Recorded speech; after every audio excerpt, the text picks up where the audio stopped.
ఇళ్ల పథకాన్ని కేసీఆర్ ప్రభుత్వం ఆర్భాటంగా మొదలుపెట్టింది. కానీ అమలులో మాత్రం విఫలమైంది.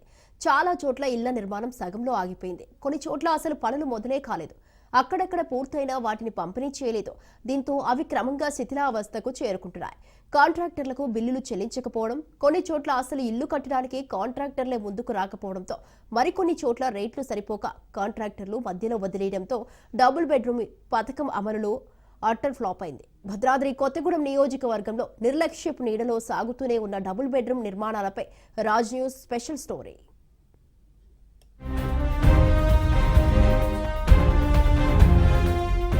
తెలంగాణ రాష్ట్రం ఏర్పడ్డాక కష్టాలు తొలగిపోతాయని ప్రజలు సంబరపడ్డారు. తొలి ముఖ్యమంత్రిగా సీఎం కేసీఆర్ పేద బడుగు బలహీన వర్గాల ప్రజలకు వరాల జల్లు కురిపించారు. గత కాంగ్రెస్ ప్రభుత్వం ఇందిరమ్మ ఇండ్లు నిర్మిస్తే అంతకంటే గొప్పగా పేదవారు ఉండడానికి డబుల్ బెడ్రూములను కట్టించి ఇస్తామని ఆర్భాటంగా ప్రారంభోత్సవాలు చేశారు. భద్రాద్రి కొత్తగూడెం జిల్లాలో మొదటి దశలో 2098 ఇళ్లు మంజూరవ్వగా రెండో దశలో 4340 ఇళ్లు మంజూరయ్యాయి. మొత్తం 6438 ఇళ్లకు గాను ఇప్పటి వరకు నిర్మాణం పూర్తయిన ఇళ్లు కేవలం 1677 మాత్రమే.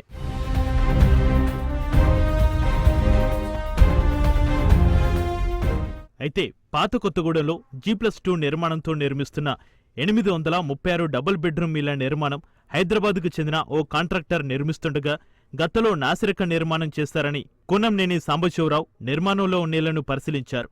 అలాగే కొత్తగూడెంలో బీఆర్ఎస్ పాలనలో ఒక్క పేదవానికి కూడా డబుల్ బెడ్రూమ్ ఇల్లు దక్కకపోవడంపై పలు రాజకీయ పార్టీ నాయకులు పలుమార్లు నిరసన తెలిపారు.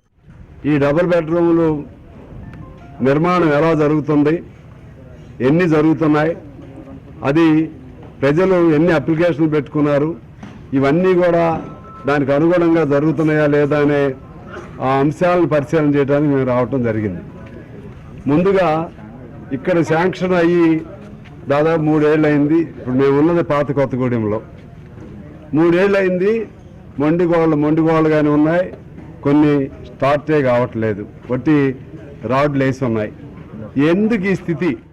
నియోజకవర్గంలో అర్హులైన ప్రతి ఒక్కరికి ఇందిరమ్మ ఇల్లు పథకంలో కేటాయించాలని, ఈ కాంగ్రెసు ప్రభుత్వం ఇందిరమ్మ ప్రజాపాలన ప్రభుత్వంలో పేదలకు సొంతింటి కల నెరవేర్చాల్సిన బాధ్యత ప్రభుత్వంపై ఉందని స్థానిక సిపిఐ రాష్ట్ర కార్యదర్శి కొత్తగూడెం శాసనసభ్యులు కూనంనేని సాంబశివరావు చొరవ తీసుకోవాలని, తమ సొంత ఇంటి కలను నెరవేర్చాలని కోరుకుంటున్నారు. స్థానిక శాసనసభ్యులు, స్థానిక ప్రజాప్రతినిధులు, లోకల్ మంత్రులు, పార్టీ నాయకులు ఇచ్చిన వాళ్ళకే ఇల్లు ఇస్తామనే ధోరణి ఏదైతే ఉందో అది సరైన విధానం కాదు. ఒక 15 రోజులు, కనీసం ఒక వారం రోజులన్నా ప్రతి ప్రభుత్వ కార్యాలయాలలో ఇందిరమ్మ ఇళ్ల పథకానికి దరఖాస్తులు స్వీకరించి లబ్ధిదారుల ఎంపిక చేస్తే అందరికీ న్యాయం జరుగుతుంది. కానీ ప్రజాపాలన దరఖాస్తులనే మేము ఫైనల్ చేసి వాటి ఆధారంగానే మేము ఇందిరమ్మ ఇల్లు కేటాయిస్తామంటే ఇది సరైన విధానం కాదు.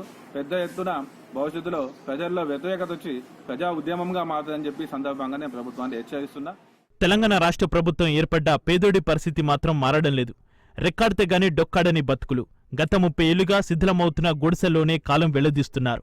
ఎప్పుడు కులుతాయో తెలీదు. వాన వస్తే నీరు ధారలే పారుతోంది.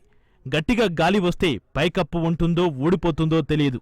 బిక్కుబిక్కుమంటూ ప్రాణాలను అరచేతిలో పెట్టుకుని గడపాల్సిన పరిస్థితి. పేదోడి సొంత ఇంటి నిర్మాణం కలగానే మిగులుతోంది.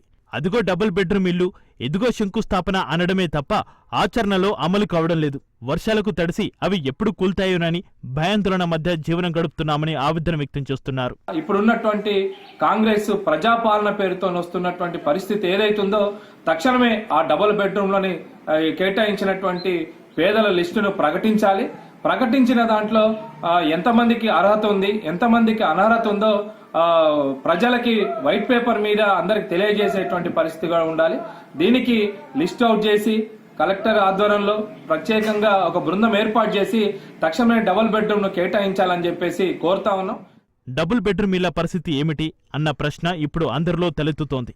ఇప్పటికే నిర్మాణం పూర్తయి పంపిణీ కాని ఇళ్లను కొత్తగా అధికారంలోకి వచ్చిన కాంగ్రెస్ ప్రభుత్వం అర్హులైన లబ్ధిదారులకు పంపిణీ చేస్తుందా? పూర్తి కాక సగంలో ఆగిపోయిన ఇళ్లను పూర్తి చేసి అప్పగిస్తుందా? అసలే పనులు మొదలు కాని ఇళ్ల సంగతేమిటి? వాటిని రద్దు చేస్తుందా? ప్రజలను ప్రస్తుతం తొలుస్తున్న ప్రశ్నలు ఇవి.